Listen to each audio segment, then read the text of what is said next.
is a Cosmic Octave original podcast. Me and Jake running down the street with a handful of comic books, kicking ass and banging chicks and drinking booze No, not and me. smoking Not weed. me. I'm married. Yeah, well, I'm married. Jake. Can't do that. Yeah. Off panel, off topic with Jake and Tyler. What's up? That still makes me laugh. It makes me giggle because it's so not us. So stupid. And it's so like you said, it's like a 12-year-old's idea of what, what cool is. Or being an adult. We're just banging chicks, man, and kicking ass. Reading comic books and smoking weed and drinking booze and banging chicks. Yeah. But that's not us. So don't come after us, woke left. Because we'll cancel you back. Yeah. And then you'll cancel us, we'll cancel you, and then you cancel them, then we can, it's that kind of stupid thinking and way of looking at the world of the woke left is gonna be a theme later. But not right now. We're gonna have some fun. Welcome first. into episode 103 of Off Panel Off Topic. I didn't even think we'd make it to 100. That's now how many. we're 3 eps deep. Technically 4, because it's 100, 101, 102. Right. Well, the Flash episode doesn't count. Well, that's 99.5. Right. It's a half. Hey, Ezra Miller, we did that because of you. You cost yourself a whole number. Well, in this I'm never acting again. In this 10 listener podcast. We have a bigger audience on YouTube. Do we? Just because it's clips. People don't listen the whole time. No. We're not that important. But we're just a couple of guys. I'm Jake. No, you're Tyler, man. I'm Jake. I can't believe I fucked that up. I'm looking right at you. Jesus Christ. That's not a bit. You were being genuine? Good Lord. I thought you were joking. You should have lied. You should have lied. Why didn't you lie? Oh, because it's funnier that I All right. Anyway. leaned into it. It's going to be So here's what's funny. Coming into this week, I thought... Man, there's nothing like a wasteland. There's no news stories. Yeah. And then I have this whole episode kind of planned out, and then I have to throw it into the garbage bin because there's a bunch of things that I really wanted to talk about that showed up in the news. So that's why we have a pretty news-heavy episode, which we haven't had in a while. Right, which is great, but it's a lot like in the radio station I work at, sports station, last Friday, Fitzgerald, and then the Bob Huggins thing. Yeah.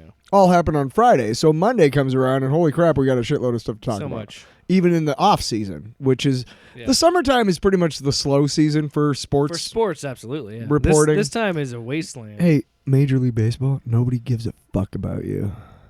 Wow. Let's add another team. How about if you let everybody watch the fucking games? That would dipshit. That would be fun. You know a great way to grow your sport? Make sure everybody has access to it. Accessibility. Wow. Accessibility. Do you live in Chicago where you ain't watching the Cubs? Why? Just cuz? Fuck you. That's why. Really? Yeah.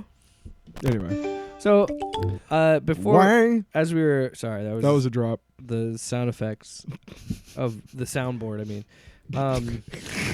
We're off to an amazing start. We suck. We're fucking amateurs. This isn't technical difficulties. This is just us. This is us. At some point, you have to acknowledge it's a skill issue. So anyway, we're going to talk about, first up, as I said, this episode is going to start pretty fun and then kind of get dark towards the end, but it'll be entertaining. Well, it's not our fault. It's fucking Jim fucking Viesel's fault. Let's go. Thanks, Jesus. All right. Thanks a lot. Hey, can I just say one thing? I don't give a fuck who I'm playing in a movie. I'm not fucking going through the kind of injuries that you did just so you could play Jesus. He got struck by lightning twice. That was God. Thanks. Stop making this fucking movie, you goddamn heathens. All right. Anyway, so yeah, let's talk about first the fun stuff. Nice. The fun stuff. Sometimes we're good. It's an emotional roller coaster every episode, apparently, with our own self-confidence. Listen, you can see it dip right here. Here's a graph. And then Jake gets sad again. Oh, it's terrible. Some childhood trauma. Goddamn it, we're off topic again. What? You did the title.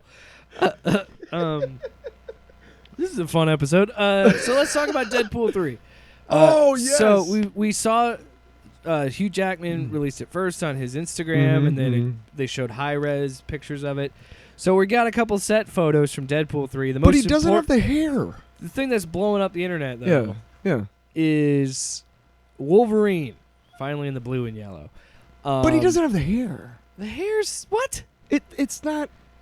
He doesn't have the cowl yet. I hope the cowl is not CG. I really. Yeah, if come they're- on. If they're not Learn from look, Love and Thunder. Yeah, if he's not gonna wear it, he's not gonna wear it. That's fine. Fine. That's fine. You gave us blue and yellow. That's But don't fine. give us like a fucking. Don't put a fucking fake ass CG helmet on him. Like don't do that. But it looks great. It looks so good, and you kind of think of like, think of the first Deadpool, and how like neon yellow those. I mean, they're like not super bright, but they're yellow X-Men uniforms. Go back 23 years to that first X-Men movie, and they went the Grant Morrison. I think it was the Ultimate X-Men look, where it's like more of like a Like a biker gang. I was gonna say like a government Oh. or not a strike team is kind of what I thought, SWAT or like a team. stealther look. Sure. Sleeker look. Yep. But it's like we said before, like with the Transformers movies, it's like there's a reason these costumes are recognizable and they pop on a page because they're colorful and they're gonna pop on screen. They're gonna look great, but we had to get there. And to just think that we are now 23 years later and we're finally seeing Wolverine in blue and yellow, it's fucking gorgeous. And the fact they got Hugh Jackman to come back and wear it, like, oh my God, yes. Like, this is what we wanted. And look, I'm a little worried this movie's coming out during a writer's strike. Yes. I'm a little worried about that. But at this point, even if it's bad, I'm still going to enjoy it. Because Deadpool is a ridiculous character. Can I make a no? It's not going to be like this, but can I make a little bit of a analogy here or a metaphor, or a whatever? Just one of those. talk, bro. Spit it out. So Come on. two of the worst like superhero movies in modern recent history, Daredevil and Green Lantern, really pretty bad. Man, look. Listen, I have a special place for Daredevil. I was going to say that I enjoyed both Daredevil and Green Lantern when I went to watch them, even though it was a shitty movie. Why? Because it was fucking Daredevil and Green fucking Lantern on a movie screen. It was awesome. I will say, I felt like that first Daredevil movie does hit some good beats with the character, but I loved Michael Clark Duncan as the Kingpin. I enjoyed him as Kingpin. Cannot beat that casting. Look, I kind of love Colin Farrell's extremely over-the-top performance. Yes, even though he looks nothing like the character in the kinda love comics. It was so over the top, though, that it. Different podcast. We should do a Daredevil commentary. Oh my God! Yes. Okay. So. But anyway, sorry. Okay. To bring it back But around, but what you were the talking point. about. That's what I'm trying to say. Ben Affleck rumors Yes. that he could be coming back as Daredevil. Have you seen that? No. So there's two rumors. There's one. In Deadpool? Yeah. Hold on. Okay. Let me get to this. 'Kay. So have you seen all the set photos? No. There's what the set photos were is a fight scene between Deadpool and Wolverine, and they're fighting in front of a decaying, destroyed 20th Century Fox logo. Oh. So there's speculation that this is going to be a Deadpool and Wolverine team-up movie where they kill the Fox Marvel, like the Fox X-Men shit, and then bring in. And my thought would be bringing in the new X-Men. I am still, and you can go back on this other episodes when they first announced Hugh Jackman coming back. I thought they're not. So they said they weren't touching Logan. This has to be something like what you said with Deadpool Secret Wars. Uh-huh. This has to tie into Secret Wars in some way because this is a multiversal movie. Oh yeah. And you and I both thought that this was going to be Deadpool killing off the Fox X-Men and bringing in the MCU There's those couple X-Men. series. Deadpool kills the Marvel Universe. Marvel Universe kills Deadpool. And then there's they're fantastic fucking series, dude. There's a groundswell of theories that it's Deadpool kills the Fox Marvel Universe. Like that's what he's doing, and do it if you're going for it. Do it and be insane. And yes. Again, I don't care what anybody says about this movie. At the end of the day, look, I have gone back and read, and this isn't a long box thing. This is just I started reading because of that. This is how, believe it or not, comic book movie news pushes comic books, kids. You want to read the books about the characters, right? So I even went to Joe Kelly's Deadpool Classic, Volume 1, because I never really read his run, and I had liked the little bit of runs that he had done. And like I like his team-up book he does with Spider-Man. Like Joe Kelly wrote it. It's really good. And are there moments where it feels like, okay, this is late 90s, early 2000s humor, especially with these, it's late 90s humor. But like, it got me juiced up and excited about this because what I love so much about Deadpool has some really good serious tone comics, and they can work, and I think they could do that story. But I love the idea of where there's a lot of Deadpool arcs where it's super insane and over the top. It only works because Deadpool's the lead. You know what I mean? And so go for it. You have to bring in fucking Bob.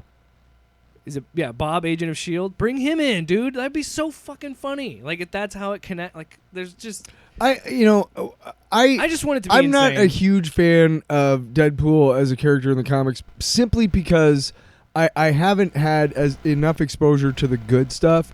My exposure to Deadpool is Liefeld, and that shit is horrendous. He cannot draw feet. But he can't fucking write either. Okay, So he took over writing. But so the Deadpool Classic Volume 1 that's packaged right now from Marvel, it has the New Mutants issue. Right. Well, I was gonna say, if you let me finish, okay, because I had a thing going. Well, I was trying to say I know what you mean about his art because Joe Kelly's writing, right. But it's his art. It's Rob Liefeld's art. Well, the thing is that one of my favorite trade paperbacks that I have is Deadpool's Secret Wars, and because Secret Wars is something I grew up with, the original one with Zek and Shooter, and I think it's Cullen Bunn writes it, but he crafts a way that you can see that he might have actually been there. Are you talking about Secret Wars? Yeah, I guess it's called Secret Wars, but it's where he was actually at Secret Wars, and nobody know. But the way that I'm not going to spoil it for anybody, but the way that they write it in that nobody remembers that he was there is really kind of fucking brilliant. That's what I'm thinking. I'm wondering if this is going to be like that story where Deadpool was always in the background of the Fox X-Men stuff, but nobody remembered. Or maybe even the MCU stuff. Dude, the last two Deadpools, they already did that. They already weaved that into the last two Deadpools. Maybe it's like I said, maybe it's him always being in the MCU. He was always there. That makes more sense, doesn't it? Well, okay, yeah. Well, then they write it into the MCU that's why he. Yeah. Or they've got to. I'm wondering. There's got to me. There might be a TVA. Like, there has to be some sort of TVA connection. I'm not saying that he's going to be. Oh, the time variance. I'm not theory. saying Deadpool's going to be in fucking Loki or anything. Right. But I'm saying like, there has to be like they show up at the end of this movie or something, and like I don't know, but I'm wondering how it's going to wove into the major MCU and Secret Wars and all that other shit. But it's.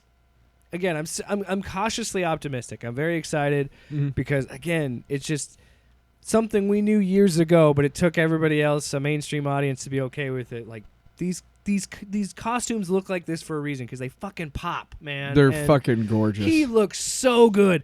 And I want to say, the people out there complaining about the sleeves, it's because of Hugh Jackman's skin condition. And he's out in the sun, and his skin condition makes him more susceptible. Thank you. To skin cancer. So that's why he was wearing more. So I wouldn't be surprised if he's indoors because he's gotten jacked again. So he's gonna be sleeveless at some point. Yeah, calm the fuck down. But it's like, dude, come on. These are people here. Also, you're seeing behind the scenes shots. There's a lot of shit that's in that shot or that isn't that yet. You know what I mean? Like, and also somehow they took the Deadpool costume, which was already one of the best comic book translations of a costume, like just picture perfect. They made it better somehow in this set photo because it's a lighter red and it just looks better and it looks so great contrasting next to him. I've for years. Tyler, for fucking years. Tell it. I have wanted this Ryan Reynolds, Hugh Jackman team-up movie. I wanted to wear a Wolverine, Deadpool team-up movie for so many years. We finally get it, and it like somebody made a great point. It's the greatest glow up of all time because look how shitty they looked in that Wolverine movie, and now look how cool they look. And it's like, again, I don't care. This movie could be dog shit. I'm still gonna find ways to enjoy it. I'll be honest with you. I'm gonna have a lot of bias towards this movie. I don't see how it could let me down, because now I'm starting to buy in to the Ben Affleck Look, man, rumors. fucking I'm buying Multiverse of Madness fucking did Black Bolt dirty, and I still liked it because it was cool. It was Black Bolt. That's cool. Dude, it's Reed Richards. Did you see the other one that the Jennifer Gardner as Elektra coming back? Oh no, that's crazy. Dude, what if the ace in the hole would be to get Colin Farrell to be Bullseye again? That would be insane. But it wouldn't work. Oh, would it? But so they need to bring the Fantastic Four in from the Fox. But see, movies. this is what I'm worried about, and I need people, and I'm excited. You can tell I'm worked up about it, but keep your expectations low because Multiverse of Madness. Please address the fucking Galactus cloud. Well, hold on. I think a lot of the problem with that's not what Galactus looks like in my universe. What the fuck is that? I think people. I can see it now. I think people were misled in what they were getting with Multiverse of Madness because they led in too much to rumors and stuff like that. Where I think it got way out of proportion, and we thought that Illuminati scene was going to be the whole entire movie, and there's like all this stuff. You know, and I just want people to like calm down and like. I think knew. about, here's a great thing. I was recently listening to an old episode of our podcast, and it was the episode where we had just seen Spider-Man, No Way Home. Yeah. And I was talking about how during a lot of parts, especially like in that end scene when all the people are coming through, like I was expecting to see more. And it was like, dude, are you not satisfied with what you got? Yeah. You got all 3 Spider-Men. You got all the fucking old villains and shit. This is how what more do you want? This is how spoiled we are. We got Endgame, one of the greatest crossover movies of all time. Yeah. Will never be topped. I don't know how hard they're going to try with that, Secret Wars. I don't know how that would work, but like we've been so spoiled by that like, yeah, everything has to be like this fucking blowing our mind thing. And then we got spoiled because they followed it up with No Way Home, which was fucking awesome. And it's like, oh shit. And and I enjoyed Multiverse of Madness. Sure, I did too. I think a lot more people enjoy that over Love and Thunder. And I liked Love and Thunder, but it was okay. I have a deeper meaning for Multiverse because I fucking love Sam Raimi. So I mean, I'm always gonna pick that. Oh well. So now I'm starting to. I'm Jake. No, you're Tyler. What if they brought back the Fantastic Four? Like the Fox one. That's what I was talking about. Yeah, I know. What if they did that too? Did you not hear me do the whole Galactus cloud thing? We do need to address the Galactus cloud. I think it would be what hilarious. If they got Lawrence Fishburne back to be I think it would be hilarious. I think it would be just hilarious if there's a segment in the movie where he like pops into the Fox universe or the Fantastic Four or whatever Fox universe, and Galactus is coming or whatever, and he's like, "What's going on, guys? What? That's not what it looks like in my universe. This is what it looks like in my universe." He snaps his fingers, and we actually get to see fucking Galactus. Yeah, that'd be nuts. And the Fantastic Four in that universe die of fright. And that's how they die. Wow. That's a shitty way to die. Except for Chris Evans. He comes back and goes, "I'm going to be Steve Rogers." And then they jump through a wormhole onto the helicarrier during the Avengers. To wrap up this and they beat up the real Steve Rogers, and Chris Evans, who was playing the Human Torch, merges with Steve Flaming Rogers. Captain America. And that is retconning, ladies and gentlemen, of the finest degree. It's not. Fuck you. Fuck you. So realistically, what? Let's have our. We don't need to. Let's just be honest. Because I don't want to get. I don't want to get. Just about to say go to hell. Like I said, I don't want to get overhyped here. I think we might see Fassbender, McAvoy back. Probably. And possibly a very brief cameo from Ian McKellen and Patrick Stewart, and like merging those together again. Or I could see it be completely different and do nothing, and it's just nothing related to that. It's just Wolverine and Deadpool fighting each other in the apocalypse. I think it would be really, really funny if they brought back a bit from the second one and they interviewed like a bunch of different Professor X's and Magnetos. Mm-hmm. and picked like the best one. Or maybe they're doing And you could make fun of the rumors by like, okay, what's the one? The common one if they did a race swap is Denzel Washington and who's the other one? Who's the other actor? Thanks. I don't know where you're going with this. There's been rumors about like different people that they could have for Professor X and Magneto in the new one, and one of them is if they race swapped it. Was going to be Yes, and Denzel Washington if they did a race swap, which I think would be really funny because if they aren't actually in the running, they could be in the movie and be like, "How the fuck can you not pick us? Yeah, we're Denzel and Giancarlo." Yeah. You could get meta. Are you out of your mind? I think it's going to be a pretty meta. That's what I'm saying. You know what? If they do that bit that I just said, it's not going to be a good movie. Why? Because I thought of it. I'm trying to temper my expectations because it is also during a writer's It's going to blow my fucking mind. It's during a writer's strike. That means they can't improvise. I'm not holding back nothing. But I think it could be good. I'm excited. I think you're going to be good. I got booked up to. Maybe it's a crazy way to also introduce secretly the next Wolverine. And be like, this is the MCU Wolverine. Yeah, whoa, you already said that. What a weird. Let's move on to the next topic. On off panel. Off topic. All right. You trying to make a drop? It That feels was like every fucking week you're great. like, is that a drop, Jake? Is that good enough? Fart. There's a drop. Brilliant! Thanks. All right. Wait, did you get You know what the you... listener is? Art thou bored? Wow. Fuck you. Wow. All right, next topic. Another. Speaking of more exciting news. Good Lord. Good. There goes a long.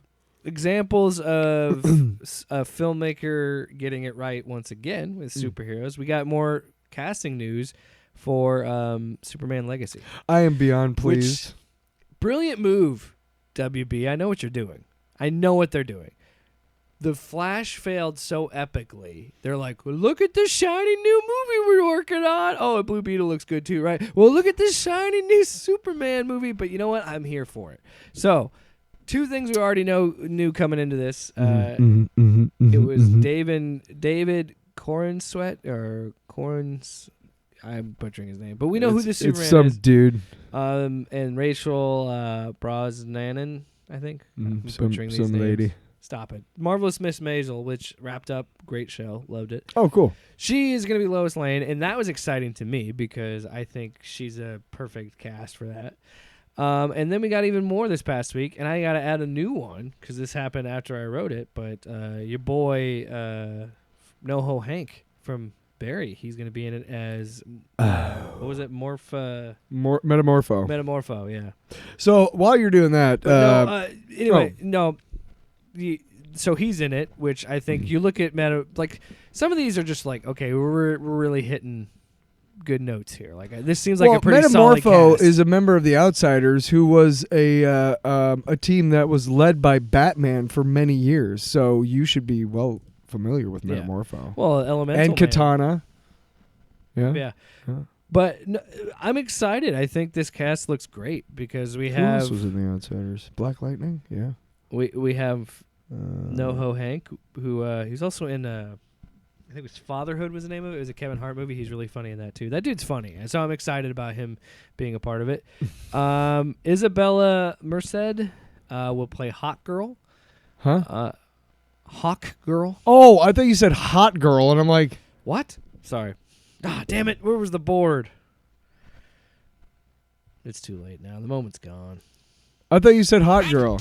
Oh. I said Hawk Girl. That's cool. Eddie Gathige. I'm butchering these names. I'm sorry. Will be Mr. Terrific. Okay. And then Nathan Fillion will be Guy Gardner, Green Lantern. Yes.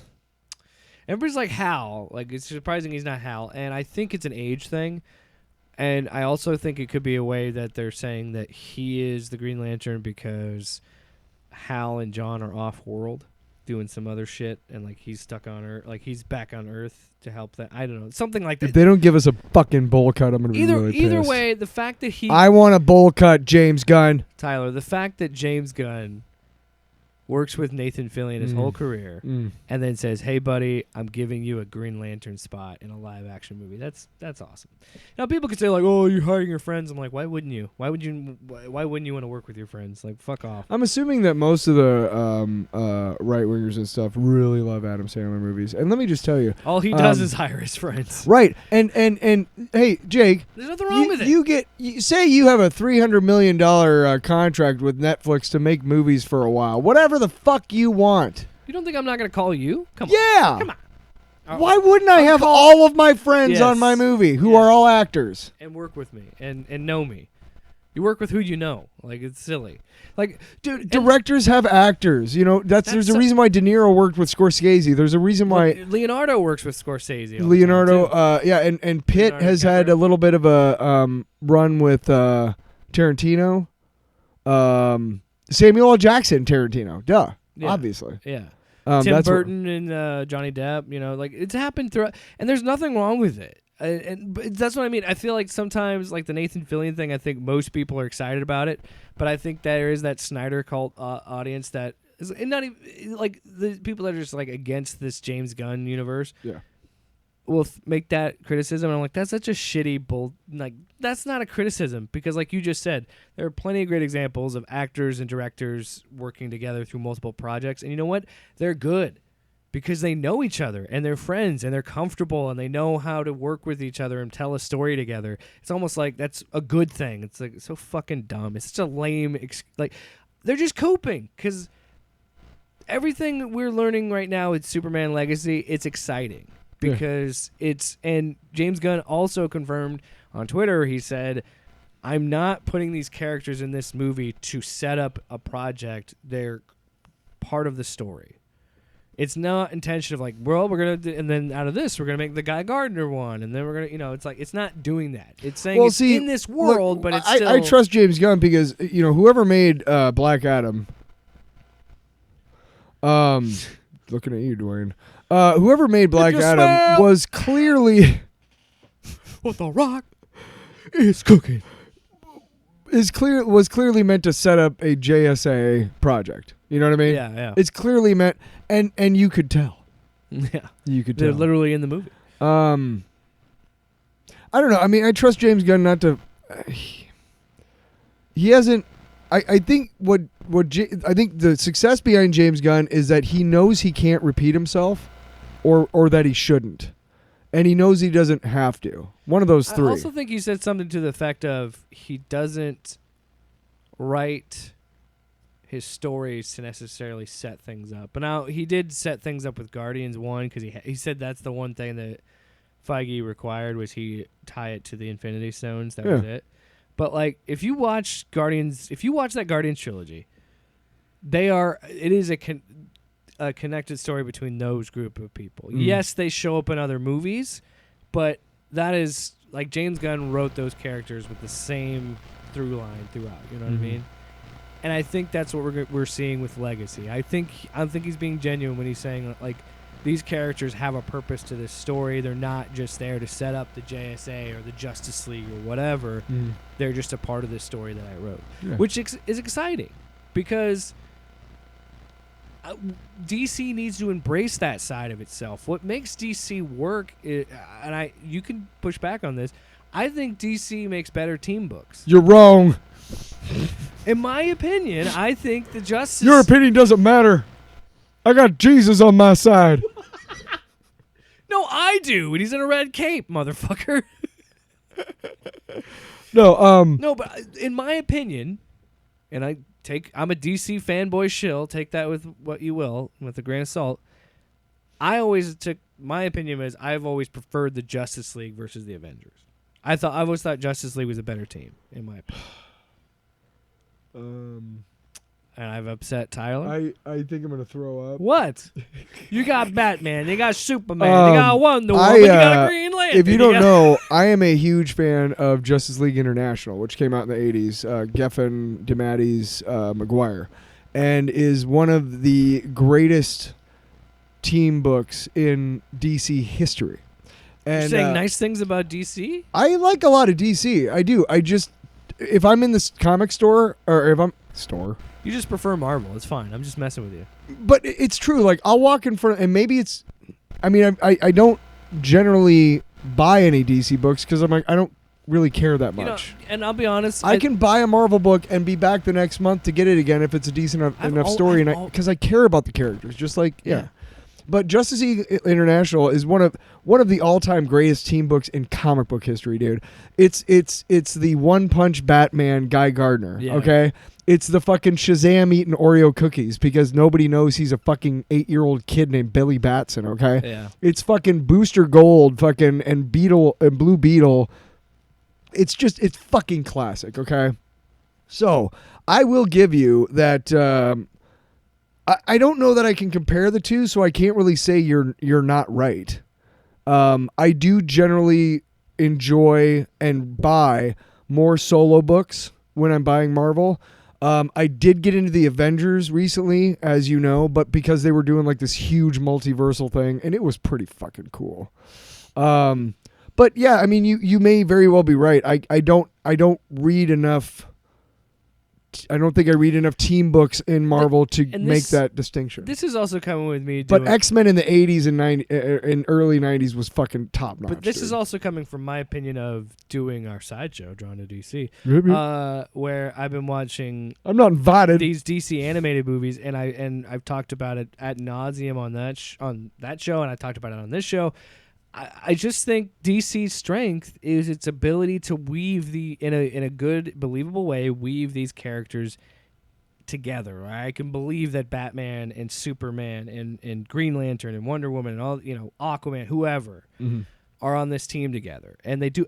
I've always thought that DC has done a really good job of weaving its continuity into everything. And by the way, they also have a really bad problem with doing that too much and then having to constantly reset because everything is if you want to read one story, you have to read 6 or 7 different fucking titles at a time. You know what I mean? The problem with DC, and that's always been my issue with DC. Here's the biggest issue with DC. And Marvel does it too. Everybody does it. Hang on. Here's the biggest issue with DC. For the first, from the 30s until pretty much like the 70s, there's no continuity. None.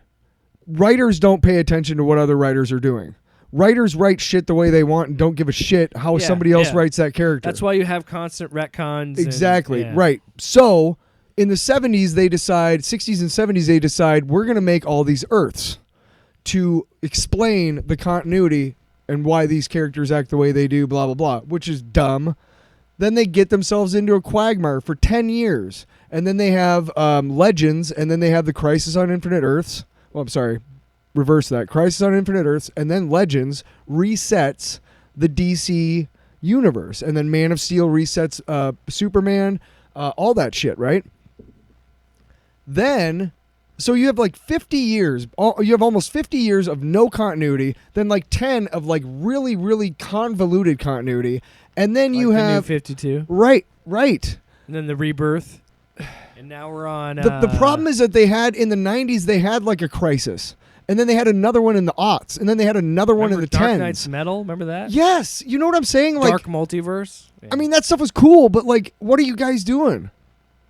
I mean, I will say this about Marvel. Marvel has never done a hard fucking reset. They never have. They've done retconning to the point where things aren't the same. And they can explain away why Peter Parker is whatever, right? They can explain away why people don't age and whatnot. I want to say I don't have a problem with multiverses. I do want to make a point clear that I do like Dark Knight's Metal, and I don't. It can be fun. It's not. I think there's some cool things that came out of it. I think that the problem is they found some things that are really cool, and they kind of. I don't know. I kind of was over the Batman Who Laughs after his story. I was like, you know what? Okay, that was a good story. I don't need any more of this. Whatever. No. But what I was trying to say is like that's the thing. DC makes it such like this. They go with like this New 52 thing, and they have this big event, blow it all up again. Goes into like a year later. Goes into Rebirth. What was it, like 2 years later or something? They didn't even give 52 a chance. But that's what's so frustrating. But 52 was really bad. Like I said, they've always been really good at weaving in this stuff. So then you do get invested, like, oh, this is the new 52 version of Batman. This is the new 52 Superman. And then we go, oh, well, now we got to change it to this to do Rebirth. And we got to do this. Right. And I understand how that, like, I think that's a fair criticism Sure. of canon. And I think that's what I'm interested to see what James Gunn can do with this connectivity. Which is because why he wants to across the connect Spider-Verse, that whole canon bit is so fucking brilliant because it's just like it's so meta when it comes to comics. Yeah, and because it always has to be this one thing. you ruined a and canon event. Yeah. Who cares? Let them make whatever they want to make. Here's something that I want to bring up that a lot of people who read comic books don't think about or talk about enough. Okay, there's no rule for how much time takes place between each issue. No. Okay, now I want to explain something to our younger listeners. There was a book in the 80s from Epic called The Nom, and it was written by, I can't remember who wrote it, but Michael Golden drew the first couple issues. But it was a hard and real look at what it was like to be a soldier in Vietnam. And what they did was they had an edict on this comic. From the time the one issue ends until the next one starts, that's 30 days. These characters are living their lives while we're waiting for the next issue. Yeah. Because 12 issues after the first, we introduce the main character in issue 1, and then in issue 12 or 13, he goes back home because he's served his tour. Does that make sense? Yeah. Now, I remember reading that because there was they had like a thing, maybe it was the letters page or something, or I can't remember, but when I was younger, I read about that and how the guy, the writer was saying, like, you know, that's different. That's what's different about our comic book than any other ones, because a lot of comics, real time passes. I mean, sometimes not at all. You know, I mean, sometimes it's like, look, it goes right into the next. Yeah, and they kind of a second later or whatever. I think it was. So, but there's no rules, and that's fair. It's fine. Don't forget, there was Doomsday Clock in between there when they're trying to bring in the Watchmen universe. Oh yeah. Oh God, yes, Jesus. So, but I'm saying, like, there's no rules. So I mean, that also convolutes. That's what I'm getting back to. Yeah. Because that's another thing they messed up. Like, I think Marvel, might have been Marvel or DC, tried to say, like, oh, this canon from the 60s, 70s, 80s, all that was like only 5 years in our time, and it's it just doesn't work, because that's just you don't have to put a definitive timeline on it. That's the thing. At some point, you're going to have to acknowledge and change Captain America's story, because you can only tell so many stories. No, I mean, well, I started saying it, but then I was realizing, wait, no, it's kind of important that he stays in World War II and that you don't update him for like Vietnam or Afghanistan or any of that shit. Because World War II, to be honest, was the last time that, you know, the U.S. was like definitively the good guys. You know what I mean? Gung-ho patriotism. I think we all agree. Yeah. I would say 9/11 was around that time when we were that too. Yeah, but there was too many fuckers like taking advantage of that shit to fucking strip away all our freedoms. Yeah. So no. But anyway. But you know what I mean? So, but, I mean, can you still, like, I love that, like 10 or the last 2 decades, I can't remember when, it was probably the aughts, but they aged Steve Rogers. I don't know if you remember this, but it was, I want to say the aughts, but they basically, he lost the super soldier serum, and so he aged like rapidly to what the age he really would have been. I'm like, in 20, 30 years, you know, that's not a possible story to tell, because he'd be dead. Yeah. I mean, in 20, 30 years, guys, it's going to be 100 years since World War II. And I cannot fucking believe that we're still fighting goddamn Nazis. Yeah. Sorry for that. But I wanted to wake everybody up who was listening to the mellifluous voice of my voice. Here's how we tie it in. Let's do it. Which is why we need a hopeful, fun Superman. Yeah. I don't want this dour fucking Snyder fucking moody DC shit. Don't get me wrong. You can do that with you can do that in other when parts. the first trailer for Man of Steel came out, I had a heart on. It was awesome. That was a great score. It looked so good, right? The score was unbelievable. The Russell Crowe fucking narration. And the build, the swelling when he could fly. It was a beautiful. Oh, and all the fucking dust and shit. Yeah. Oh my god. I came so hard. We all did. We all did. Some of us more than others. Snyderverse cults. Sorry. You take it back. But some of them did. Some of them came and were like, "That's the best orgasm I'm ever gonna have. I'm never going to beat I'm that. never gonna beat that. Never Better gonna stick with do it." Schneider, or else I'm never gonna." Is that what it is? Yeah. Anyway, Yeah. back to the show. No. Wow. Okay. I'm interested. Very interested. I was Yeah. already, but I kind of want. And again, it's kind of obvious that DC and Warner Brothers is like, well, let's show them this because they're worried. Because I know that I think they're expecting to take a loss on Blue Beetle too, to be honest. But we'll see. Let's be honest. You are. It did the most recent trailer was great, but I just I'll don't, still go see it. We should go see it. I don't think I want to support it, but we'll go see it. But like, I like that actor. the problem is I don't think a lot of general audiences are. I think it's the same thing that happened to Shazam. I think it's the same thing that... Which sucks because I was talking to my brother at... I really enjoyed that movie. 4th of July, we had a little grill out, and I was talking to my brother. I was like, did you see Shazam? And he has kind of sworn off DC movies for a while, ever since, I think, Man of Steel. I don't even know if he saw that. I'm sure that he's seen them by now, but I know... He goes to see the Marvel movies, in the theater like 2 or 3 times the first weekend, and still does. But he's kind of sworn off DC movies, and I don't blame him too much. But I did tell him, I'm like, honestly, Shazam was one of the best DC movies that's come out in a long time. Yeah. I was pleasantly surprised. It's a fun movie. It was great. Let's go, DC. Get it together. Woo! No. All right. Moving on. Stay on the trash heap of history. So got through the fun stuff. Trash Hey, heap of Speaking focus. of trash heap of history. Focus. Speaking of the trash heap of history. No, it doesn't work. You tried it twice, and Speaking of the trash heap of history. I will make this fucking work. Okay. So let's continue giving you an update on the WGA strike currently going on. So there's currently a stalemate still. And I don't think there's going to be any changes anytime soon, because this was I think it was Deadline who broke this story.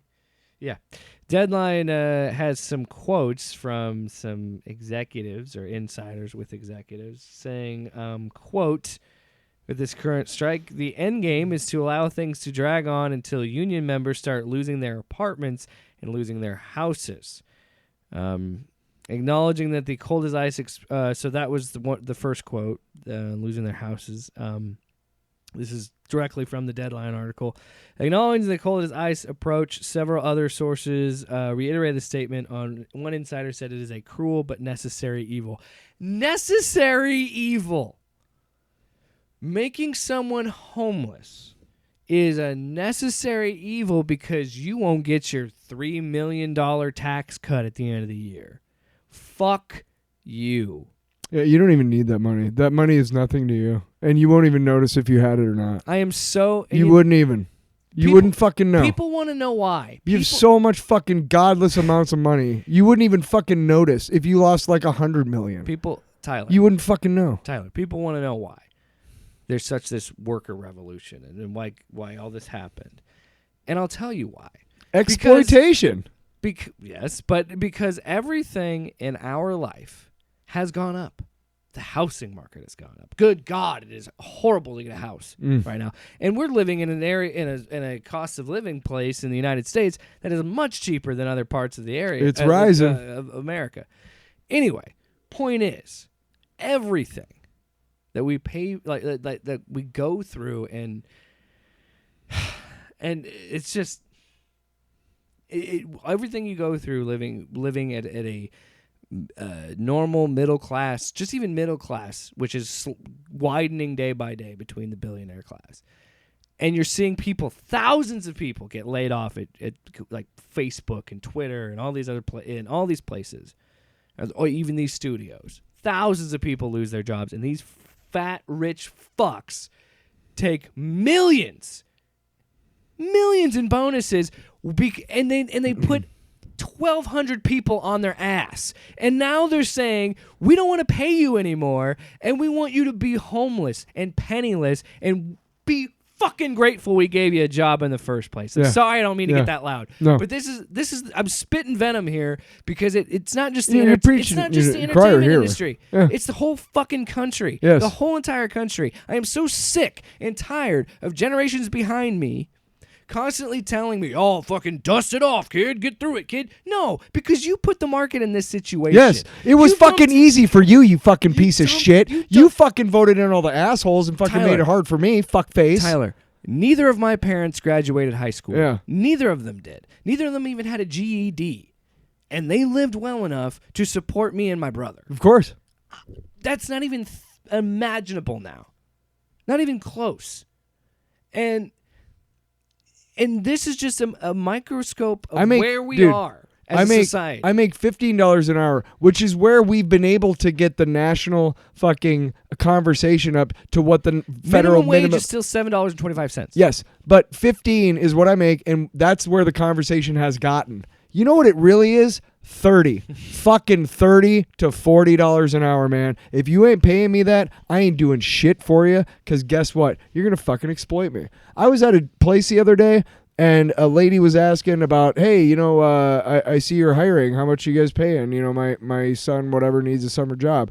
12 and a half. Fuck that, dude. No fucking way. Even if you gave me 40 hours, I can't make a living. I can't make a living. There's no fucking way I can pay bills. And since the governor in our fucking state cut the goddamn food stamps, there's no way I can fucking eat. And goddamn, how am I supposed to pay for childcare? You fucking people who have everything. I'm going to talk to people who aren't listening. You fucking people that have everything. You don't know what it's like to not have things. You don't know what it's like to not have basic necessities like heat, housing, clothing, a job, food. They don't know desperate. They don't know. No, they don't. And fucking you don't know what that's like. And I pray that you never do. You've never lived a day. Because you wouldn't fucking survive a goddamn day, man. You'd off yourself. You'd just be like, oh, I'm gonna. You'd run yourself into a wall until you died because you're such an idiot. You know, one time when I Goddamn, was dude. really Fucking people. when I was really poor, when I was living in Lincoln, Nebraska, when I was really poor, and I had $9 to last me 8 days once. Whew! You know, that was a rough week. But what I'm trying to get at is that's so fucking greedy and pathetic that these executives, and I get it. I understand that Warner Brothers is in a lot of debt, for example. Sure. That's your own fucking fault. Yeah. You have nobody to you have, again, like you said, you know what? Yeah. That kind of debt that they have, that they've accrued, is someone who deserves to have that much You debt. support us, yeah. Because dude. you don't make good decisions. No, you support a system in which we give all the money to the people at the top who fucking hoard it. That's insanity. And then we don't have any. And like you said, how the fuck are we not out on the streets revolting daily? And that's something else. We talked about the Spider-Verse stuff with what Amy Pascal would say, or you see these things that fucking Bob Iger says, or Zaslav says. They're not creative people. They're not. No. They're not artists. No. They don't understand how to create. They're They business only people, understand which is not business. a compliment. Exactly. I'm a business person. Well, fucking eat my shit. So much so that they don't care, and they don't care about human beings enough that they want them to go poor and penniless. Well, you do know that once you become a business person, you're no longer a human being. Because now you're all about business and persons. I'm so fucking sick. I'm so fucking sick of I you. don't want to say you that. coming into my office and trying to ask me for basic human needs like food and shelter. I'm sorry, you need a day off because your You need a wage. relative died? You need to be paid more because your mortgage went up. Fuck you. Move somewhere else. Yeah, Live get somewhere another else. job. Get another house. Just do what I do. Yeah, buy another house. It's not that expensive. Shut the fuck Well, just move into your vacation home. You fucking out of touch piece of shit. They're probably the same people that think you have to show ID to buy I groceries. was walking past the TV at the Remember station that? where I Remember when work. Trump Oh yeah, said that? oh yeah. I was walking past the TV at the station the other day, and a couple of the stations in our building have to have Fox News on all the time. I won't explain why.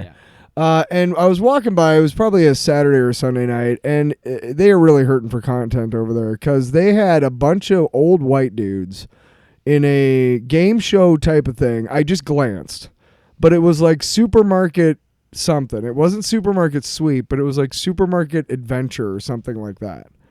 And from what I could tell in my briefest of looks, these fat fucking turd fucking white dudes were trying to figure out how much basic shit at the grocery store costs because they have no fucking clue.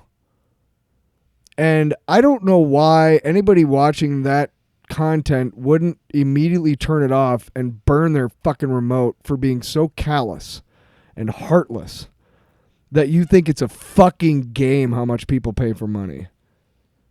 I don't know who you are anymore. Hollywood is burning to the ground. So sure, great. Fun stuff. You know what? Fine. Yeah, I don't care. Well, the fucking Hollywood system is stupid as shit. The Producers is a fictional story, but there are ways that you can make more money by fucking making your project. You know what the problem is? Batgirl. They made more money by shelving it. They lost more money. They lost $200 million off The Flash. That's what I'm saying. The Hollywood model is broken, dude. Somebody's making a lot of money off it, but they ain't. A movie that was $90 million, a fraction of the Flash's budget, and could have had a bad weekend and still would have made their money back. Like, I just fucking whatever. Just the sinking money into a sinking ship. Yeah, it's bad. And you know what the worst part is? Because of the capitalistic system we live in, there's no good moral ground because I'm still a Max subscriber. I'm still subscribed to Disney Plus. I'm not. This is the problem, and this is why it's so frustrating because it's not fair that we have, like you said, built a model in Hollywood that these corporations own all the properties we love, and that sucks. Some of the best stories are owned by fucking evil corporations, and it sucks.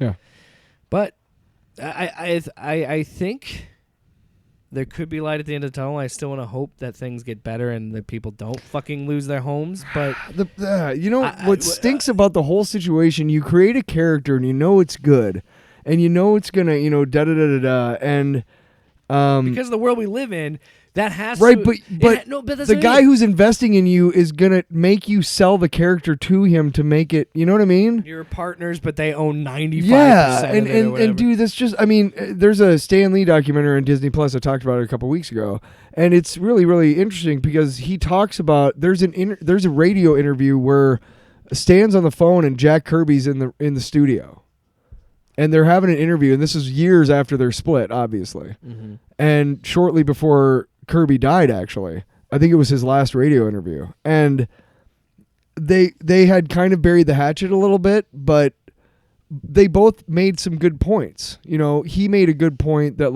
Kirby made a good point that hey, I made this, I made that. And Stan was like, okay, well, honestly, these many years later, I just love that we made so many good things.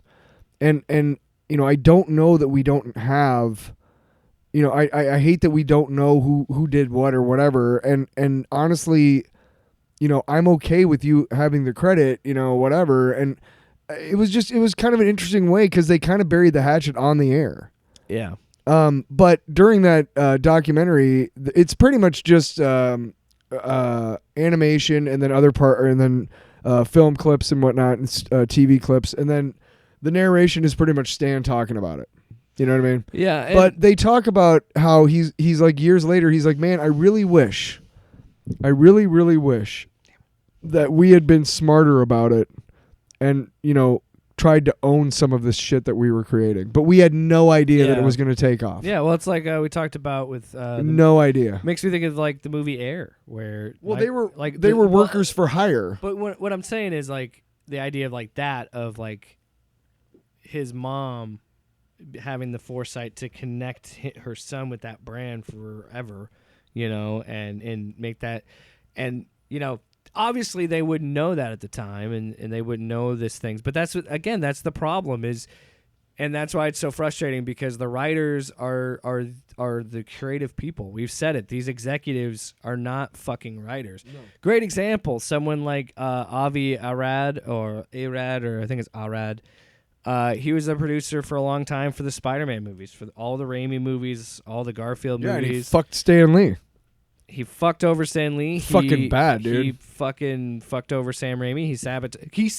It was his idea to put Venom in Spider-Man 3, and Raimi's like, I don't understand the character. I'm not going to put a character in that I don't understand. Yes. And clearly Raimi's vision for Spider-Man was the fucking Silver Age or Golden Age? Silver Age Stan Lee comics. Like, if you watch those movies, I still love them. Technically, Spider-Man wasn't around in the Golden Age. Venom was so far in the 90s, like that wasn't... Superman and Batman that were Venom story wasn't really going to... it just didn't... It's not a bad... Look, I think Spider-Man 3 gets a lot of hate, but that's whatever. It's not a terrible that movie. Is what it is because of him, but my point is that's the whole point, is these executives never fucking know what they're doing, and the CGI Sandman shit writers, is still they're not fucking creators. Heartbreaking, dude. That shit. It's great. I love it. Yeah, you know why? Because writers and animators. Because Sandman was supposed to be the main villain of that fucking movie. That's why. Raimi put a lot of effort into Sandman because he wanted him to be the main villain. Whatever. All right, let's get more angrier. Angrier. Oh man, I don't know. Should we have a smoke break first? I might need a cigarette before we do this. I need to call Jesse the body. Let's. And he needs to get me a cigarette. So this past week, Tyler, this movie kind of spread like a wildfire across everything because it's because they bought out theaters. Oh yeah, I know. Because Christian conservatives have a lot of money. So anyway, let's talk about the movie that everybody seems to be talking about right now. Taking away food assistance for the elderly and children. Starring Jesus Christ himself, Jim Caviezel. I got struck by lightning. That's because Jesus was telling you. I got caught in a theater. No, different guy. Because you were doing the Pee-wee Herman one. As we stated earlier in the show, God was telling you to stop making that movie, motherfucker. Stop it. Does that sound like a lightning bolt? Well, then the actual Jesus was like, Dad, that's two. I don't think they're gonna stop. We might have to blow up the world for that to happen. And then God said, I got what I paid for. Fucking A. And then Jesus said, Godspeed, Spider-Man. Makes no fucking sense. No, it doesn't. Do the what? Which one? What? There you go. Let's move on. I could write a book about what you don't know. Speaking of that. Yeah, Sound of Freedom is the movie that's Jesus. on everybody's lips. So it's being trumpeted by the far right in religious groups as a movie that Hollywood doesn't want you to see. The same people that watched the Tucker Carlson interview with Andrew Tate. Okay. Right. We protect the children. We're against human trafficking. Well, because if it's adult human trafficking, then it's fine, apparently. But let's hear this guy out. Sure. Anyway. Did you get some quotes or anything? Oh. I got some clips. I got a fun thing. So now you say, Jake. This is what you get with free apps. You don't get free air. Get off We're here. giving you a goddamn free motherfucking... All 6 of our listeners. All right. So what do I mean? Like, who could possibly be talking about Sound of Freedom that would call Ryan far Cannell? Right? Jeremy from Geeks and Gamers as well. So I'll play this first one, and I want you to know. So both their videos are similar, obviously, but he saw the movie, thought it was great, and there's no politics in the movie. Now I have not seen the movie. Me neither. I don't intend to see the movie because I found out about the real life person this movie is based on. But so this is what's frustrating. Internet sleuths went to work right away. We talked about this when we used to do a conspiracy podcast. This is the problem with QAnon, and this is the problem with the QAnon adjacent movie because it is, and I'll explain why later. Like we get some popcorn, sit down because it's gonna be. We're gonna be unwrapping the onion here. So. The reason I have a big issue with Q and how it gets into people's consciousness and gets into people's, people that I know, they get wrapped up in this, is because it takes this universal thing that everybody agrees is awful and horrible. Yep. And we should do something about it, like human trafficking and child trafficking. And it takes that and then tinges it and twists it into this conspiracy. Because I got something to tell you. The movie that this guy is based on is a liar. Yep. a liar. Yep. You remember? Do you remember Coney? Most groups. Tyler, hold on. Do you remember Coney 2012, where it was like this thing to? Because this is what this reminds me of. Back in 2012, there was this organization that was sweeping up. Everybody was talking about like this thing for. It was called Coney 2012, and it was like helping. I think it was an African country. I can't remember. I want to look this up. But anyway, what were you saying before I? Shit. But the conversation. No, I was going to say that most universal, worldwide groups that are actually helping to stop human trafficking of all ages agree that this guy is a schmuck, and most of what he does is counterproductive to what they're trying to do. So, in effect, experts, and I know the far right doesn't believe in experts, but experts about this kind of thing agree that if he did nothing, more children would be saved. So put that in your fucking pipe and smoke it, Jeremy. Yeah. Anyway. Let's hear from this fuck. But anyway, he's trying. The whole narrative that they're trying to spin is that people are being ridiculous because that this is a movie about the evils of child how could you be against this movie? And, whatever. And I'm not saying that the movie isn't about that, but it also is. And again, it's taking this universal thing that we all agree is deplorable and evil and bad, and then twisting it for your own financial gain and your own narrative gain. But anyway, I really wanted to clip this out because it's really funny that Jeremy uses this example when he's defending something he likes.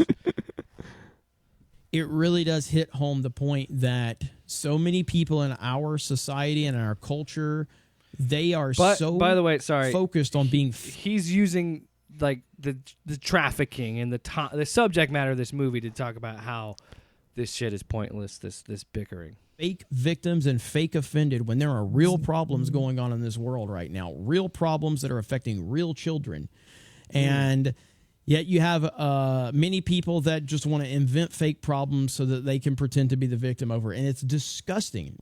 You just described your grift. You fuck. You do this. And hey, guess who's hurting kids? With your anti-trans rhetoric, you fuck, and your anti-fucking LGBT rhetoric, you fuck. So, fuck you, That's dude. what I mean. You fucking white privileged motherfucker, you. This is why I clipped it. Tyler, this is why I clipped it. Because how dare you? Fuck how you, dude. Yeah. dare you take a moral high ground for this movie? You make your money selling hate, motherfucker. You make your money. You sell hate. Selling. That's how you rage videos. Yes. Fuck you. Fuck you. You just described what you literally do. Wait, 1, 2, 3. Fuck you, dude. Oh. Fuck you, dude. Nailed it. We're ready for America's Got Talent. So again, echoing what. So what are you two going to do today? Well, we're going to come out. We're both going to say "fuck you, dude" at the same time. We're moving on. Is that the entire act? Anyway, so yeah, you got guys like Jeremy talking about it, and of course, the film is based on Tim Ballard and his group Operation Underground Railroad, an anti-trafficking group that rescues children from human trafficking, and that's what they're described as. Sound of Freedom made $14.2 million on its opening day, Independence Day, a Tuesday. But Independence Day traditionally is usually good for movies. And it got a lot of buzz because it beat Indiana Jones on July 4th. So Indiana Jones made $11.7 million. And that led to more attention and more of these guys talking about it, like Ryan Cano. Sound of Freedom is a small budget movie, $14 million to be precise, that was made 5 years ago. Yet Disney refused to put this out. It was originally made, distribution rights for 20th Century Fox. Oh, you're going to love where this Disney goes. bought 20th Century Fox, but didn't want to put it out. Strange that Disney didn't want to put out a movie about child trafficking. Weird, isn't it? Lazy. And now it's finally in theaters, and it is dominating when you look at it compared to Indiana Jones on a per-theater basis. Sound of Freedom beats Disney's Indiana Jones by millions on 2004 Three. on July 4th. And that just continued. It continued to be competitive throughout the weekend. Sound of Freedom dominates box office on opening day. And now when we got to the weekend, you can see Sound of Freedom, despite it being on less than 3,000 screens, was challenging Indiana Jones for second place, and on a per theater basis made more money than Indiana Jones. And ironically, it looks like a lot of people in activist media, in the Hollywood media, want to put down this movie for some strange reason. Oh, because they're groomers. A movie we got them. is about combating human trafficking. That is based on a true story, by the way. It's not just made up. It's not some fiction. It's not some conspiracy theory. It is. This is a real person's life who founded the organization Operation Underground Railroad, where they have saved thousands of children. Okay. I'm not denying that they probably have saved some kids. But as I said, there are experts among this type of thing who agree that if Tim Ballard didn't do shit, more children would be saved. More people would be saved. He is counterproductive. He's basically, okay, you know what? Say you're doing a sting, right? And you're wearing a wire and you got to walk in with your friend, okay, into a situation where you got to be really, really cool and get somebody to say something, right? Cool, right? And your friend's a fucking moron. Your friend is Tim Ballard. And you walk in and everything's going just fine. And then at the critical moment when you're about to fucking get that guy to say something, Tim Ballard stands up and goes, "He's wearing a wire." That's what he does. So we'll get there. We'll get there. So if you're a cop and your partner's Tim Ballard, you're not going to sneak up on anybody because he'll be like, the Vice. We're going to get his ass, right? Shut the fuck up. There's a really good Vice article about this that we're going to be taking from it. Oh, yeah. That talks about this, and they say that, like you said, there's many experts that do this that say their undercover things fuck this up a lot of the time. Yes. They don't know what they're doing is the problem. Back to the movie itself. Back to Sound of Freedom. He's trying to make himself the hero when it's not. That's not what this fucking shit is about. This shit is about saving people, not fucking championing you fucking asshole. Worth noting that about 2.6 million of opening day sales were earned through the Pay It Forward app, which the company framed as a way to raise awareness about child trafficking. Sure. So that's what I mean. I've heard a lot of reports of see my movie of people buying tickets and buying out theaters to bump the sales. But also worth noting that Indiana Jones was on its 5th day when it was up against Sound of Freedom. When we all know opening day movies usually make more money because people want to go see it. Right. Also worth noting, did you know, and I did not know this until like 2 days ago, that or last weekend, that there was an Insidious movie coming out this summer?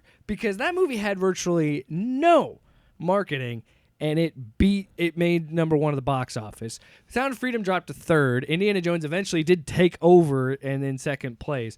So that victory was great for an opening, and that movie, again, this movie's made more money than I think most people expected. But it's just, there's a lot around this that, that is questionable because, Insidious, The Red Door, doubled the Sound of Freedom's gross without no marketing, and so again, it finished 3rd in the box office. Insidious is a popular horror franchise. Now look, if you Patrick Wilson directed. I'm not saying that you shouldn't see this movie or don't see this movie. Go for it. Whatever you want to do, I don't care. But keep in mind who is involved with making this movie. Keep in mind who wants you to see this movie. This movie is very the approach to this. This Tim Ballard guy himself just seems very self-righteous about this, and you find out that he's fucked up a lot of situations and he's a liar. So again, this is directly from that Vice News article. Vice News had previously reported a number of OURs, Underground Operation Railroads, claims about its work are dramatically overstated or without clear documentary evidence. This is the article I read, Yep. People who have volunteered for OUR have raised concerns that it could actually have been creating demand for trafficking victims by going to foreign countries on undercover, air quotes, missions that at times have seemed to consist of walking around bars and sex clubs asking for underage girls. The organization's support for law enforcement has at times been wildly exaggerated and involved OUR taking credit for agency's operations after making relatively trivial donations and its much-touted aftercare program for survivors has at times involved things like placing women with unqualified providers and even fabricating a college graduation ceremony. They in that same article, I think you should find. I don't know if you can find it, but in that same article, they talked about they saved like I can't remember how many people, and then within like 2 months they were on their own. Yeah, the people that they saved, Yeah. these victims, no assistance whatsoever, just on the street. we'll have a link to it in this in the episode. You should definitely read that article. It's great because there's another passage I'm pulling from it too. In another story uncovered by Vice News, OUR, heavily marketed its role in the rescue of Liliana, a young trafficking survivor, with Ballard telling a fanciful story about his rescue in the congressional testimony and in op-eds and media appearances. So yeah, for a while he was making the rounds as this hero because of this story. And this is what upsets me. This poor girl had something unimaginable happen to her. This was a child. Mm-hmm. And this is what's so frustrating. Because I'm getting worked up talking about it because it's a kid. And I keep thinking, and I keep saying, you have got to be careful with this shit because people like this asshole will lie. And the reason I'm saying he's lying, because after he makes all these media appearances, he called for a border wall directly to the President of the United States. She, in fact, was rescued herself and did not meet our representatives until years after she had done so when she was preparing to testify against her traffickers in court. So because she was in court, she had to say that that was not true. He lied. He took advantage of a child that had their childhood robbed from them. It's pathetic. For political clout. Huh, who else do we know that uses children for political clout? Governor Reynolds. So when Fucking people scumbag. ask Jake, why don't you support this movie? It's it's against child trafficking and blah blah blah blah. That's why. Because we've done our 'Cause they're fucking liars. research, dude. Because they're liars. We did our research. And if you don't believe me, Okay. listen to this. Let's It's a do long this. one, Sure. but hear it from the fucking horse's mouth. Okay. Horse's mouth itself. Horses. Really red light district. You gotta be really bad, okay, to get Talk arrested. about a in mission Holland. in They were arrested in Holland. 2020. Fugitives. They ran, and they were hiding. No one knew who they were. Well, they rear their ugly heads. The leader, this guy named Nelson Matterlin, he raises. I'm literally in Poland at the time, at our staging operation for Ukraine, and I get this information that this guy in Mexico is trying to traffic kids out of Ukraine.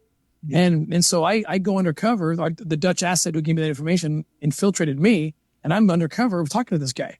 Well, in the end, we ended up, in fact, just yesterday, 2 of the guys were convicted in Ecuador because it led us to Ecuador, a child sex hotel, these pedophiles from Holland, and set up. But we'll get it. Real quick, we're about, I don't even know what time we are on this, but this man is not telling the truth. This sounds like a guy who's making up the story in the room. As he goes along, yep. We'll get into that another time, okay? But the point I'm making is, I had to study their literature. This was a political platform. This was a political party, and what I started recognizing is I named a them political party. I don't know. I call it the pedophile network doctrines. Oh my Okay, God. so, they include things like separate children from parents. Jesus Parents Christ. are a bad influence. The state knows best. Sexualize kids. Let them see pornography. 2, Karl Marx. 3, take God out of Karl Marx, education that was because Jim that just gets Caviezel. in the way. And kids consent. Children can consent to anything. At 12 years old, they should be able to vote. They should be able to do anything. Now, what am I saying here? My stomach is getting sick as I'm reading this. I read this every day. It's the woke left agenda. I bet you fucking read I'm it not every saying day. that You they're wrote it. reading or talking. It doesn't matter. It's the same dark source. But they are peddling. So the woke left. Wow. So that is why these far-right groups, these religious groups, rallied behind this movie. Because that fucking guy is a part of it. And if there's any question that he isn't involved with this movie. He was doing media with Jim Caviezel. I have some stuff. Just So don't get too loud, I won't. I please. know we got stuff, but so I worked for the Women's Crisis Center in Denver, and we actually had some limited training on this type of stuff. And basically, what goes on is this. Okay, so if you teach your child that their body's dirty and don't talk to them about their body, if somebody abuses your child, they're going to Accept it. They're not going to say anything when the person tells them not to, okay? Right. Because they don't know how to. They don't know that that's wrong. They don't know that they have autonomy. It is not about fucking getting. It's not about kids watching porn, you fucking idiots. It's about kids being autonomous of their own body and knowing at what an that early is. And age they know so what that that they is. can say if somebody tries to touch them, fuck you, man. And they can go to somebody and say, hey, that dude or that woman, Exactly. whatever. Yes. That is all what that's about. And it is also so very important to a healthy adult sex life, to healthy adults in general, to be aware of your body and what it is and understand what things happen. I mean, I know, motherfucker, that you've never had a period. I know you have never had one. And God forbid if you have daughters and had to fucking deal with that and they had to deal with you as their dad. I mean, fuck, Jesus Christ. I can't. What's going on? You're bleeding? I don't understand. I mean, you know that would happen, right? But dude, I mean, this whole. This is why it's frustrating, because it's like I said, this is why it gets it's like, you know, it gets infected in people's brains. God This damn is the it. problem. Yes. Because it's something that is emotional. It is something that drives you insane. I had to talk in a certain tone to deliver that information because it's so bad. Oh, I fucking and you know, and like I said, like one of the things that we did when we went door to I canvassed, so I went door to door every day for like 7 hours trying to raise money. And yeah, I had one guy come to the door and wouldn't open the screen door, and I told him where I was there for, and he had a whole dinner party, probably about 8 men and women, adults, all white. And he said, well, I haven't raped anybody today, but if I do, I'll be sure to give you a call. Jeez. And everybody at that fucking table laughed, dude. Ugh. I had to go down and sit and fucking at the corner and smoke like 4 cigarettes before I was ready to go to the next house. I was so fucking livid. Later, this person that I worked with said, you could have called the cops on him because he said da-da-da-da-da. And I wish I would have. Because fuck that fucking human being, dude. Fuck human beings like that think that that's funny. Yeah. That's not funny. No. So anyway, the point is we canvassed and we would give out literature. And one of the things that we did was representatives from our organization would go to schools and they would teach kids about good touch, bad touch. It's not fucking pornography or sex scenes in books, you sex fucking acts reactionary and all this stupid fucks. shit. It's, hey, that's yours and nobody gets to touch it but you. Yes. That is all. That's it. It's just telling these kids to be smart and understand what adults can and can't do with them and understand what boundaries are. If you and Ryan and Jeremy and Tim, if you guys have fucking problems with telling kids that that's theirs and no one else can touch it but them unless they allow it, then you're the fucking groomer, motherfucker, okay? Yeah. You're the ones who have fucking problems. And by the way, with all this talk about this, you know, stuff, like, I think this is the first time in like 6 months that we've even touched upon children's genitals. These guys do it every fucking day. So who's really fucking concerned about, you know what I mean? I said this. Sorry, I got a little loud. No, well, no. I've said this when I see it on Twitter with, you know, Ben Shapiro and all these other conservative talking heads. Nice yarmulke, dude. Yeah. Virtue signaling at it fucking worst, dude. Anyway, the fucking worst. It's. I'm Jewish. Look. I also said if you are Jew and you voted for Obama, you're not a real Jew. Yeah. No, we know, Ben. It's virtue signaling. Yeah. You are the fucking. Anyway. Yeah. Ben Shapiro, like clockwork, will tweet about something about grooming or kids. You know, any fucking conservative wingnut, and It's like you guys talk more about children's genitals than anybody, dude. With all this Eric July. with all this fucking Eric July. with all this fucking transphobic shit and all this homophobic shit and groomer this and groomer that and pedophiles this and that. It's like, you know what you're doing? One, some of you are projecting. Two, you're trying to poison the well. And saying anybody that has a dissenting, anybody that has a problem with Tim Ballard or this fucking movie, then you have to be pro pedophile, and that's not fucking true at all. Well, it's the same bullshit with but if they you use don't that love for Trump, everything. you're not a patriot. If it's gay, it's going after your kids. Right, If it's right. trans, it's going after your kids. If you don't love Trump, you're not a patriot. That type Yeah, of bullshit. yeah. It's Fuck fucking you. cult fucking thinking, and it's fucking fascism. And you guys are all fucking fascists. You're all So- fucking hate-filled crumpets of shit. So bring it around. Did I say crumpets? There's a reason. Crumpets? There's a reason Vice has this Donuts. article. It has this article Yes. out. There's a reason why the Rolling Stone, power to them, Yes. in their review, Fuck said yes. what it is. It's fucking QAnon boomer superhero fantasy. And it Countless is. articles online, dude. So, Countless. By when you- reputable sources.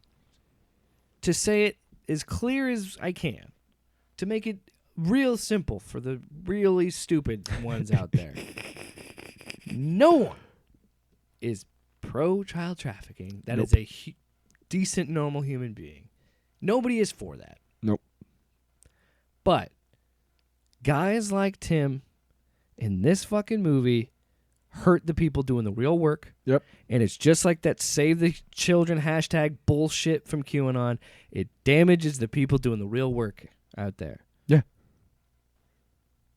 And that's why I will never support this. You're movie. you're I will creating never you're creating fucking a watch false this movie. enemy so that the real enemy is going free.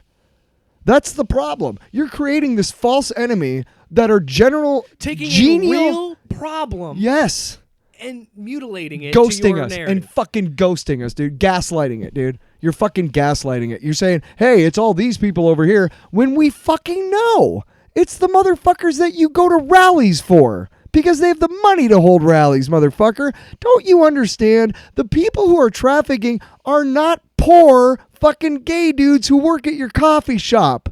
They don't have any money. It's fucking Trump and those guys who have money. They have nothing better to guy do with who their was money. friends They've with bought Epstein. everything. They've bought everything. They've bought everything. What's next to buy? What's left to buy? I've already made all this money. Oh, people. If you don't think right now, as I'm speaking, that there's some poor schmuck on an island somewhere on this world Being getting hunted? hunted, Yeah. then you're fucking naive, dude. There's got to be. Probably 4 or 5 right now, I would wager. 5? Seems a bit On high. different.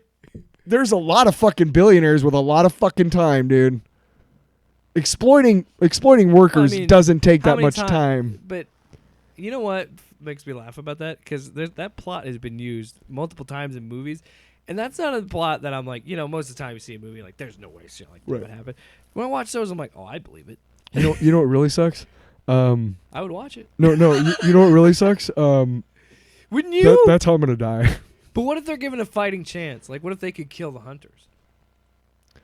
I think anybody who is willing to hunt another human being wouldn't give that human being any sort of chance because they're fucking giant the show pussies in does. general. It's like Extreme Survivor with Oh, you're talking about a reality show. no. But if it was like not really, no. Don't give anybody the idea, dude. No, I'm saying a movie. No, I'm in a Okay, movie. In okay. a movie, not a real reality show. Please don't do that. No, I'm saying But like the Running Man, but in somebody the jungle, wants to like, start it, like yeah. Survivor meets Running Man, like something shit. yeah, Like the Running Man. By the way, that. But in a jungle. Come on.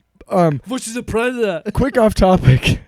Come on, Tyler, make the movie. Going off topic real quick. on. If you have a chance, I've said this before on the show, if you have a chance to read Richard Bachman's The Running Man, it is a far superior story to the one told in Arnold Schwarzenegger's Get The out. Running Man. Get out. However, you cannot beat The Running Man for sheer 80s fucking adrenaline pumping action, dude. Sub-Zero, more like Plane Zero. Anyway, What does he say about the lightning, to dude? wrap it up. Okay. Watch those movies. He had to split. Watch an Arnold Schwarzenegger movie. he had to split. That was gnarly. Oh yeah, you forgot. You know who else was in that movie? Jesse the Body. What was his name? Captain Oh fuck! Who was he in that movie? Fuck, I'm looking it up. You know what we need to do? We Look need it to up, do Cass. we need to do a Running Man. Yes, we commentary. fucking do, That's dude. it. Let's wrap Look up. at that beautiful son of a bitch. Recording. So who am I in that movie again? You're Captain Freedom. Oh yeah. Of course. And you actually Captain get to Freedom. kill some people that don't look, that aren't actually Arnold and Maria Conchita Alonso. Was she in Total Recall? She's been in a ton of shit. No, that was Rachel. Different perm. Yes. No, Maria Conchita Alonso is one of the most underrated fucking actresses in all of movie history. She is not only an incredible actress, but she's fine. She's fine. She's in a ton of shit. I haven't seen her in a long time, but she's been in a ton of stuff, and she makes that movie. You know, her role as like, because she doesn't play like a damsel in distress per se. You know what I mean? She's kind of a badass a little bit. Yeah. And then there's Eddie Buzzsaw Vitowski, Professor Sub-Zero, Fireball, Sub-Zero. Dynamo. Ah. Ah, I'll give you What's a the matter, rating. Dylan? I'll give you a rating on that. Pushing easy too it many was pencils? to kill them. They were all Fs because they're dead. I killed them. You killed him. Bah. Ah, That's what the gun made. you are an ugly Ah, motherfucker. that's what my machine gun You just shot at. you just fucking walked all over my. What would you say? You are an ugly motherfucker. See, that just. Predator. I mean. That was Predator. Oh yeah. Stick around. I ain't got time to bleed. Hey, Hey, that's my line. listen here. Hey, I ain't got time to listen to this shit. I got stuff to do. Listen, I gotta go down to Baja. I'm and get gonna some- go. I gotta make a cocaine run to Baja. Turns out I took my airboat. Put it in a hollow tire. I went to. That way I can I went make to it the through bayou and wrestle some gators. Yep, that way I can make it through customs. Have you ever had gator steak in the hot springtime? I have. It's moist and tastes swampy. We'll start the theme again so we can finish this out. Okay. You know, I have had that gator steak in the hot sun, and I'll tell you what, it's fantastic. You know what I said? Off panel, off topic with Jake and Tyler.